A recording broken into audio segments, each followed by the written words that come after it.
Masih bersama saya Budiman Tanurjo di satu meja The Forum. Bung Noel, tadi Bung Yanuar mengatakan ada tukar guling antara IKN dengan PSN di PIK 2. Soal tukar guling atau apa saya tidak terlalu mau berprasangka ke sana ya. Tapi semangat yang disampaikan oleh Pak Prabowo, kita butuh pengusaha yang patriotik.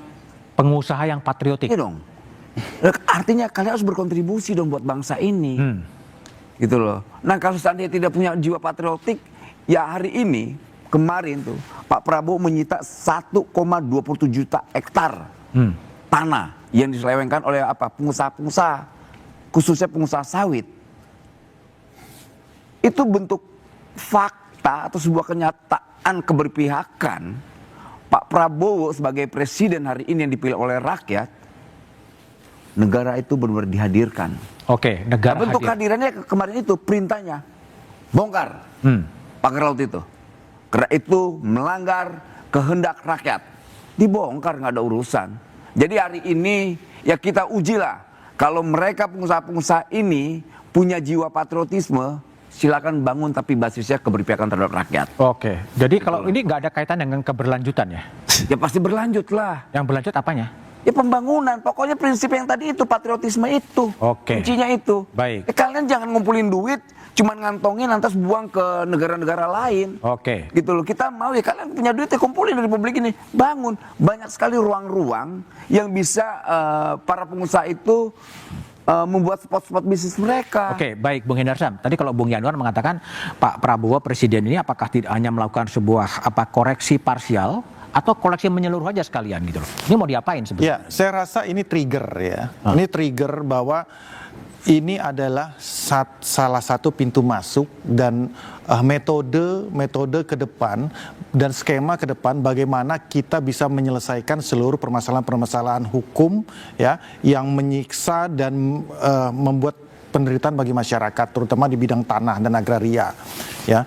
Ini bukan cuma kasus ini aja. Di Bekasi itu ternyata ya kan pagar lautnya itu lebih gede lagi, 500 hektar.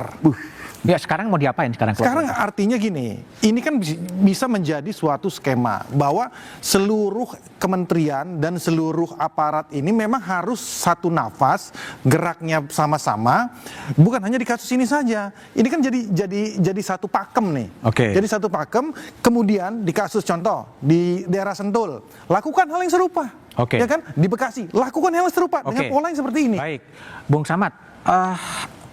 Kita nggak makan waktu terlalu panjang ya, dari bawah kecil-kecil apa nggak perlu ada sebuah koreksi atau memang ada sebuah tim lintas sektoral yang menyelesaikan ini, mau diselesaikan ini gimana sebetulnya nih? Sebenarnya ini kan mudah ya, mudah, kalau menurut saya mudah. Tapi kita tinggal menunggu saja hari-hari berikutnya dan saya yakin mungkin akan dilakukan oleh Pak Prabowo. Sama keyakinan saya waktu dia memerintahkan aparat untuk membongkar pagar laut. Sebenarnya ini paling artinya mudah. KPK yang akan menyelesaikan? Ya, Pak Prabowo cukup sederhana, dia cukup bilang begini, hai penegak hukum, polisi, kejaksaan, dan KPK bekerjalah dengan cepat untuk menyelesaikan kasus-kasus hukum yang terjadi di proyek strategis nasional PIK 2. Itu. Kemudian yang kedua, dia mengingatkan kepada aparat penegak hukum bahwa hai aparat penegak hukum, kamu tidak boleh diintervensi, kamu tidak boleh tunduk oleh sebuah korporasi atau sebuah entitas yang selama ini secara individu mengatur negara dan mengatur presiden. Oke, baik. Yanuar, cukup dengan saran seperti Abraham Samad? Ya kalau menurut saya dari sisi quick win itu sebetulnya Presiden Prabowo udah dapat. Sekarang pemangkasan untuk belanja negara yang 306T itu yang paling terkorbankan Kementerian PUPR. Dan halaman ini IKN. Nah sekarang kalau aguan CS gitu ya yang sudah investasi awal, kalau tidak ada ini pasti dia akan minta perlindungan ke presiden. Saya udah investasi, udah bangun hotel dan sebagainya. Kalau ini tidak berlanjut kan delay buat dia. Tapi dengan ada ini menurut saya dia sudah tidak ada lagi muka untuk ketemu presiden mengatakan itu. Jadi menurut saya hati-hati, memang kita punya presiden juga tipikalnya seperti ini. Jadi artinya ada soft powernya, ada intelijen, ini bacaan saya ya. Jadi kalau menurut saya dari sisi quick win itu udah dapat. Sekarang kemenangan publik yang diharapkan. Kemenangan publik yang diharapkan adalah koreksi besar kita tentang PSN.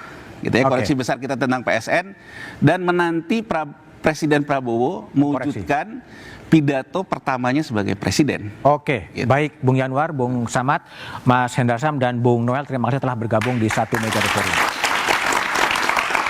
Butuh kejujuran dan niat baik dari pejabat untuk menyelesaikan misteri pagar laut. Penyangkalan demi penyangkalan